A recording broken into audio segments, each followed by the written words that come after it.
On a cold November night in 1942, there was a club in Boston that was full to the brim with partygoers, the Cocoanut Grove. Over 1,000 people were drinking, dancing, and having a good time, partying to forget the Second World War that was raging on outside. But they'd soon have their own horrors to deal with when just after 10 p.m, a fire broke out, which took the lives of almost half of the people who were in the building at the time. The Cocoanut Grove fire became the deadliest nightclub fire in US history, seared into the memories of those lucky enough to survive. But in the years since, as the neighbourhood changed and evolved, it seems like perhaps some of those unfortunate souls who were lost in the fire remain in the area, still trying to come to terms with what happened that night.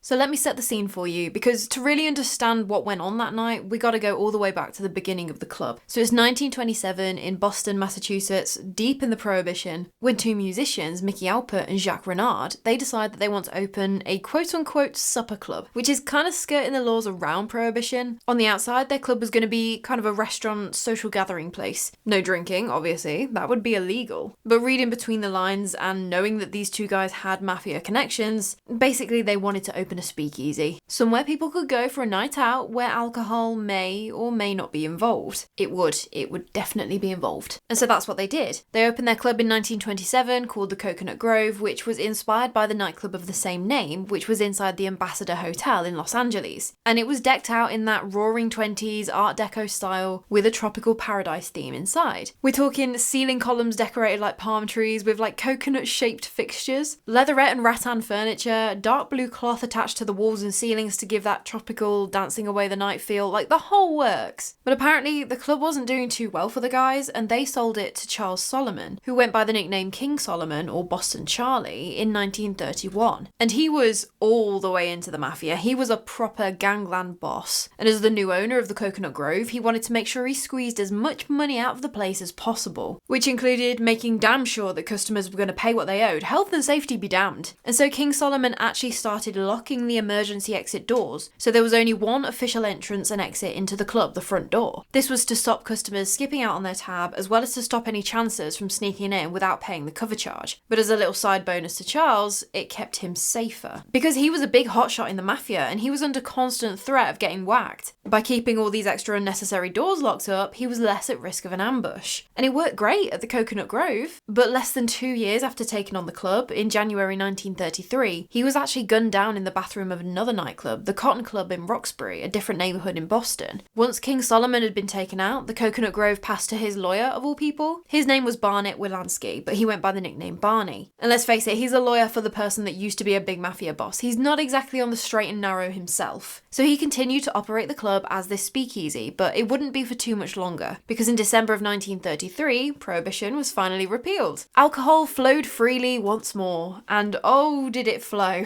The reputation of the Cocoanut Grove as the place to be absolutely boomed. If you were going for a night out in Boston, the Cocoanut Grove would be high on your list of nightclubs to go to. This success meant that Barney could keep expanding the club until it became this little warren of different areas spread over 2 floors. They had like different dining areas and lounges and cocktail bars and things, and because it had been expanded bit by bit, different rooms and areas tacked on, there wasn't really any thought to the flow of the building. It was more kind of, do we have space to put another money-making room? Yes, okay, build it. We'll just run a staff corridor and it'll be fine. Not that it really mattered to the patrons at the time, but for obvious reasons, a little later it will become important. And so on the outside, this was the hottest spot. Everyone wanted to party the night away in this tropical paradise. They even had a rolling roof in the main dining area, so on summer nights, they could pop open the roof and customers could dance under the stars, which is pretty neat. But when you start to look a little under the surface, the club looked a little less glamorous. Barney continued the practice that his predecessor had put in place. He kept emergency exits locked. Again, stop people dining and dashing and getting in for free. But he'd gone one step further, decorating the club in ways that hid these emergency exits from customers, so they had no idea that these doors were even there. And one of these doors, he actually bricked up completely. So there was only one main door into the main club, and it was a revolving door. And then there was another door, a VIP entrance into the cocktail lounge. But I'm pretty sure as a customer, if you wanted to move from the cocktail lounge into the main bar, you'd have to go out and come back in. I don't think customers could get from one area to the other within the club. Barney also wanted planning to increase his bottom line by cutting costs where he could. He'd hire teenagers as busboys and homeless people as his bouncers, obviously like all cheap labour. So just a lot of red flags going on. And apparently Barney was also big mates with the mayor of Boston at the time, Morris Tobin, which also potentially maybe meant that perhaps there was a little wiggle room with licensing requirements and fire codes. Because by this point, the Cocoanut Grove was ridiculously popular. There were at least 600 people there each night. And on busy nights, they saw numbers of around 1,000. 1,000 people in this building. And did I mention that it was only licensed for 500? Yeah. So the main bit was the ground floor with the main dining area, and then downstairs in the basement, the Melody Lounge. That was a quieter section of the club. Still carrying on the tropical theme, still all of the fake palm trees and all of that. And these palm trees, they had the electric lights in them, so they were the only sources of light down there. It was atmospheric, had a more cozy vibe down in the Melody Lounge. But it was still just as popular as anywhere else in the club. But it would be here where the trouble would start. On Saturday, the 28th of November 1942, the Cocoanut Grove was set for yet another busy night, just like always. And we're into the 40s now. The decor is looking a little tired, a little worn out, but it's still a fan favourite. It's still as popular as ever. It was a freezing cold night in Boston that night. I read somewhere that it was like -1 degree Celsius, so very cold. Barney, he was laid up in hospital, recovering after suffering a heart attack, so he wasn't even at the club that night. But it didn't matter. There were around 1,000 other people who were. It was also rumoured that the club should have been a lot busier than it actually was, as there was a football game going on that night between the College of the Holy Cross and Boston College. And Boston College, they were the favourites to win, and it was said that they'd already planned to have their celebration at the Grove that night afterwards. But they actually lost, and so the celebration was cancelled. But since then, relatives of the people who were actually on the Boston College team have come out and said that even if they had won that night, they were never planning to actually go to the club afterwards as an official party thing. So it might have just been that other people, spectators or something, had planned to go there to celebrate afterwards and then just didn't bother once they'd lost. But either way, didn't matter. Place was rammed. They even had movie royalty in attendance that night. Buck Jones, you might not know the name now, but he starred in over 160 westerns throughout his career, especially during the 20s and 30s. He was an absolute icon of the time, a household name. Think Clint Eastwood of his time. And Buck hadn't actually wanted to go out that night. He wasn't really feeling super well, but he was over in Boston promoting war bonds, and so he kind of felt obliged to at least show his face. The club's entertainment for the night was headlined by Arthur Blake, who was famous for doing impersonations of women like Bette Davis, Eleanor Roosevelt and Carmen Miranda. And then downstairs in the Melody Lounge, the 25-year-old singer, songwriter and pianist Goody Goodell was singing on a revolving stage. Around 10 p.m. that night, the club was absolutely full to bursting. All the customers were having a great time, drinks were flowing, performers were entertaining. It was all groovy, right? Down in the Melody Lounge, there was a young couple who were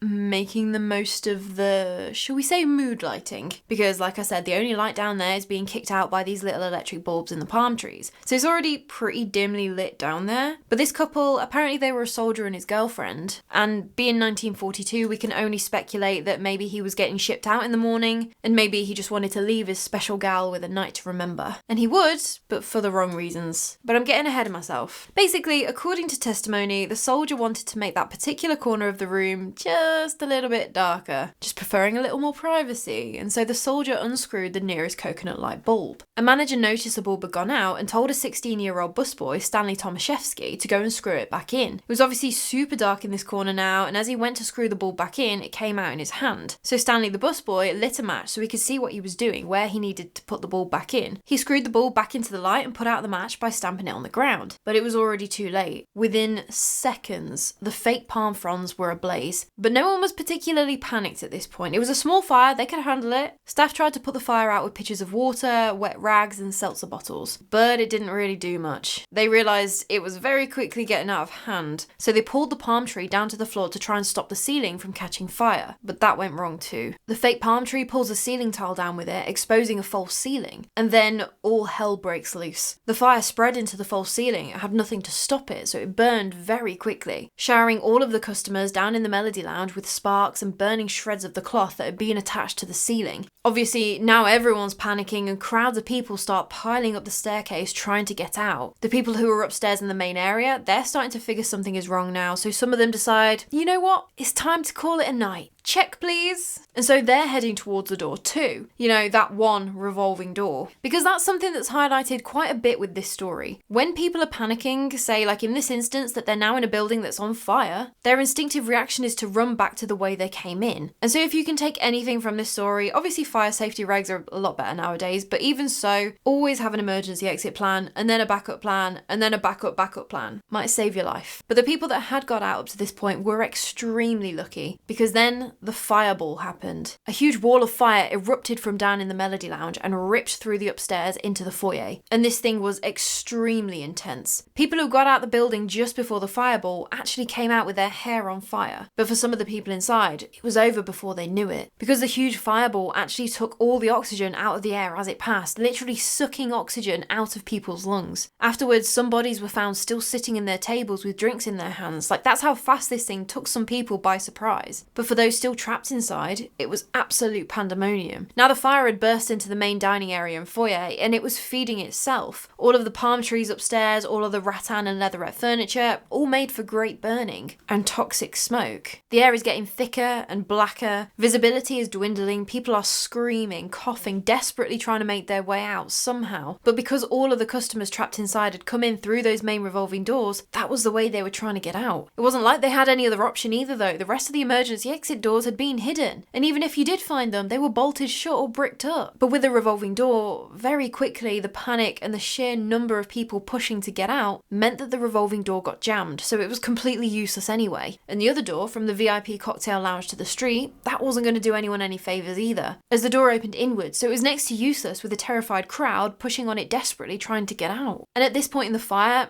this is a bit graphic, but the bodies were piling up next to the doors, particularly the revolving door. Some people died from this crush, but others, who were trapped there because there was nowhere else to go, were still alive when the fire reached them. At 10:20 p.m, about 5 minutes after the busboy Stanley had tightened the bulb, a Boston Fire Department engine just so happened to be 3 blocks away. And they were there putting out a car fire when they could see the fire at the Grove. Obviously they were able to rush there, and so the emergency service response was very quick, with the first victims reaching the hospital 15 minutes after that at 10:35 p.m. But the fire was even quicker. By 11:30 p.m, the fire had actually been extinguished, but 100 people lay where they had fell around the VIP cocktail lounge door. Over 200 had fallen around the revolving door, and so many more were scattered around what remained of the club. The injured were taken as fast as possible to hospitals in the area, who were receiving a new victim every 11 seconds. Like, that was the sheer scale of this operation. But thankfully, they were actually prepared. Literally a week before the fire, all the hospitals in the area had actually been doing emergency drills and practicing their protocols for what would happen if the German Luftwaffe decided to attack. Wartime, remember? World War II is raging on. Temporary morgues were also set up so that they could have a place to identify all of these bodies. By the end of it, 492 people had died from that fire, either that night in the club or afterwards. One woman lingered for months before succumbing to her injuries, and one survivor who'd been taken to hospital had committed suicide, jumped out the window of the Massachusetts General Hospital after feeling so guilty that he had survived the fire but his wife hadn't. There were some people who had managed to escape though. A lot of staff members, after helping as many customers as they could, they'd got out of windows and things like that, because obviously they knew the layout of the club much better than any customer. Some of the entertainers, they'd been able to escape by getting onto the roof and being rescued that way. Some survivors hid out in a walk-in freezer until firefighters came and rescued them. Mickey Alpert, one of the guys who had initially opened up the Cocoanut Grove, he'd actually been performing that night, and he'd managed to escape. Some of the other band members and entertainers weren't so lucky though, and Buck Jones, the movie star who hadn't even wanted to go out that night, he hadn't made it. There were stories that he'd been a hero during the fire, much like the characters that he portrayed on the silver screen, directing people and helping rescue them and get them out of the building, but in reality, it looks like he hadn't even got that opportunity. In a book written by Paul Benzaquin, witnesses reported that Buck had been overcome in the exact spot where he'd sat all night, which would have been an almighty coincidence if he had been helping people to escape the building, and just so happened to fall right where he'd been witnessed sitting all night, you know? Buck Jones was carried outside to a waiting ambulance and carted off to hospital, where he held on for 2 more days before passing away. And this whole incident, it affected the city of Boston deeply. It was just such a tragedy that sent shockwaves through the entire area. Obviously, a lot of people died, a lot of people were hurt very badly, And there was one man called Clifford Johnson who had barely survived the fire because he'd kept going back into the building something like 4 times to try and rescue as many people as possible, while also looking out for his date who he'd gone with that night and had lost her in the chaos, but who, unbeknownst to him, had actually walked away from the fire. She was unhurt. But Clifford, he suffered burns over 55% of his body. He was the most injured victim who'd survived the fire. He spent months in hospital, but actually fell in love with and married his nurse, and went on to live his life. Although, just to dig another knife in your back, just to kick you while you're down, his story doesn't have a happy ending, as on the 20th of December 1956, Clifford was in another fire when his vehicle overturned, and he didn't escape that one. I'm sorry, this is a really heavy story again tonight. Maybe watch an episode of Family Guy after this, just to cheer yourself up a bit afterwards.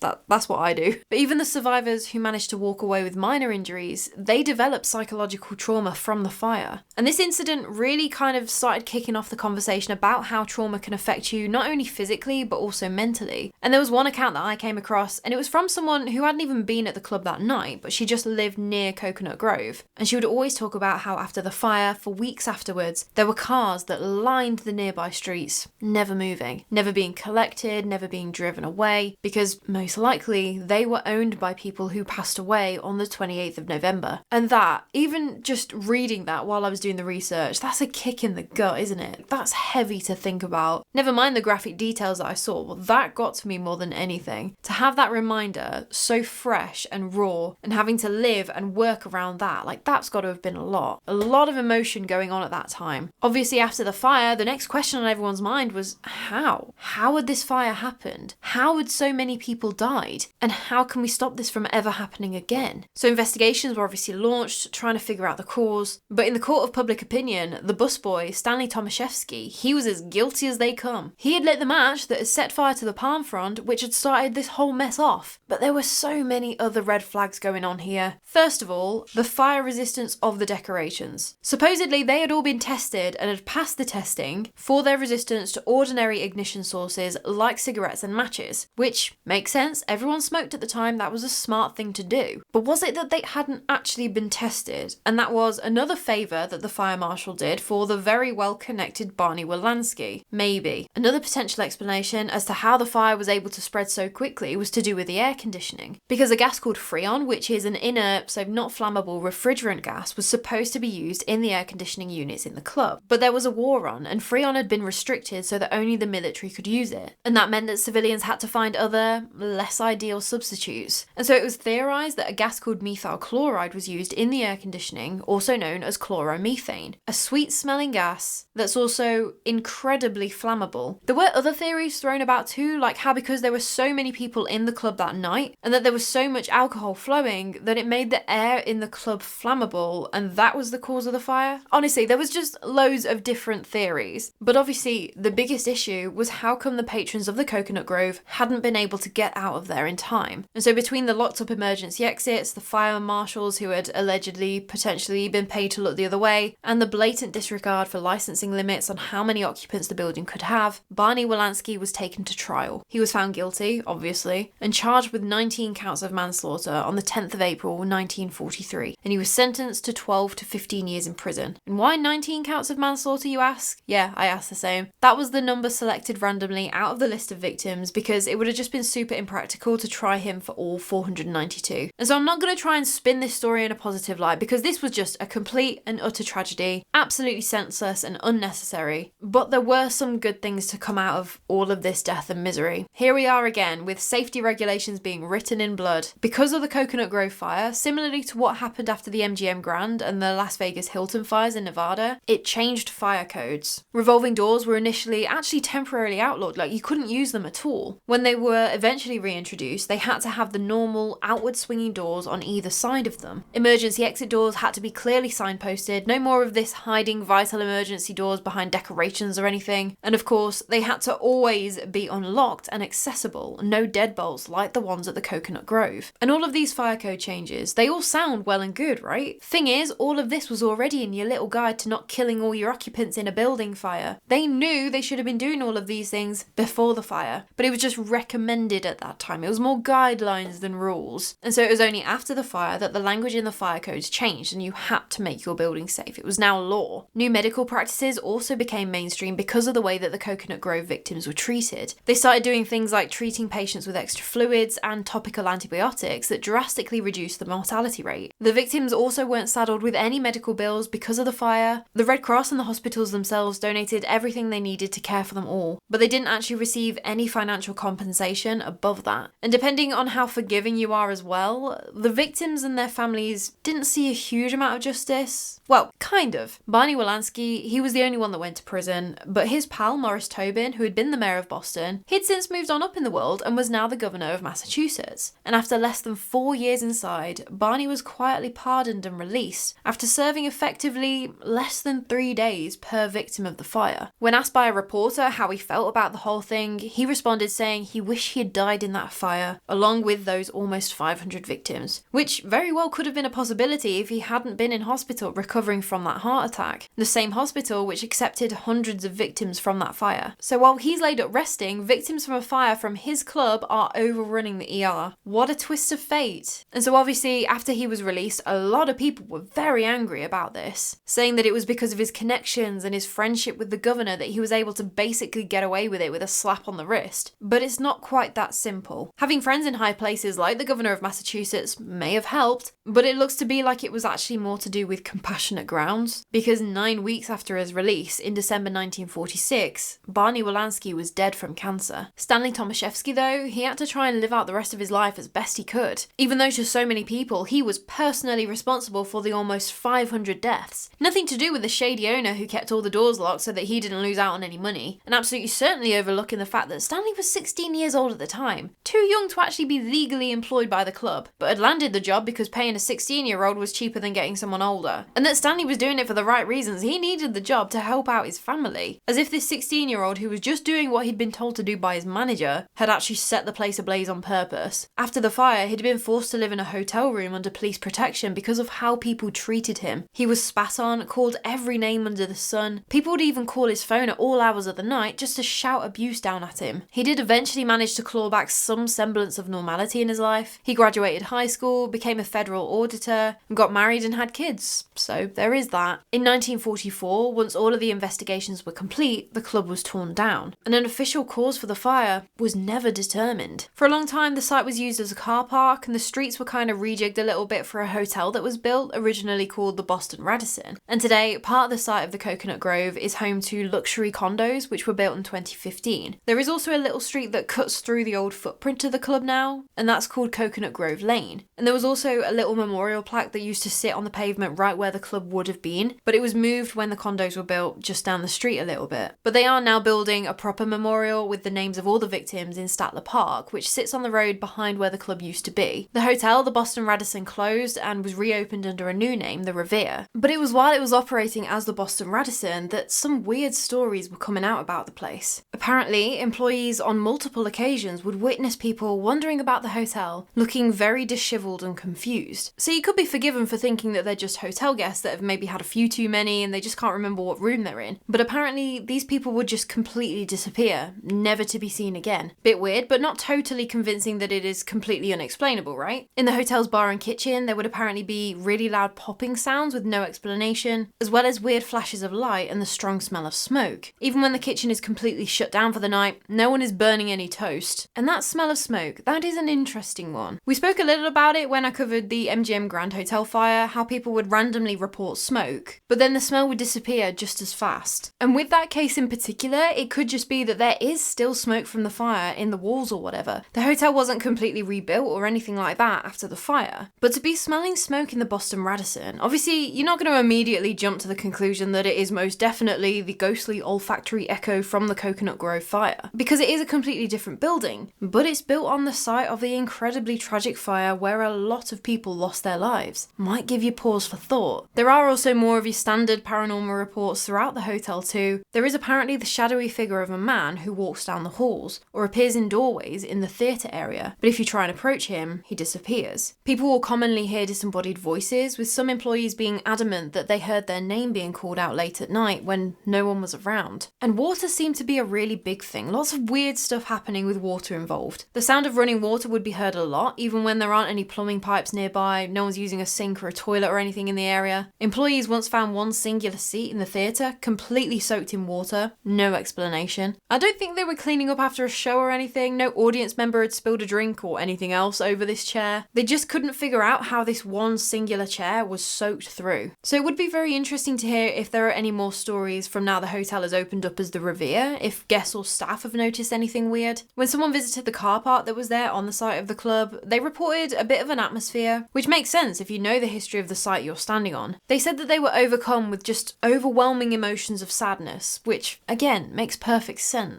But then they said that they had this sense of surprise, which is interesting. Almost like you're there dancing and drinking and having a good time one second, and then the next you're trapped in a burning building with no hope of escape. Allegedly, it's not just the site of the former club that's potentially haunted by victims of the Cocoanut Grove fire. Jacques' Cabaret sits at the end of the same road where the club used to be, and back in the day the building was a film distribution garage which was set up as a temporary morgue after the fire, where the bodies of the victims who were pulled out of the Cocoanut Grove were taken to this garage and laid out side by side in rows, waiting for identification and then transportation. Apparently not a lot of people want to talk about the weird goings on at Jacques' Cabaret now, but there was one bartender who used to work there, and he came out and said that yeah, it was proper creepy, weird things happen there all the time. He actually apparently had a super weird experience. He was cleaning up after closing time, so super late at night, no one else around. He'd left the bar area for just a moment, and when he walked back in, he just saw bodies lying in long rows across the floor, just like they would have been in 1942. He was obviously a bit like,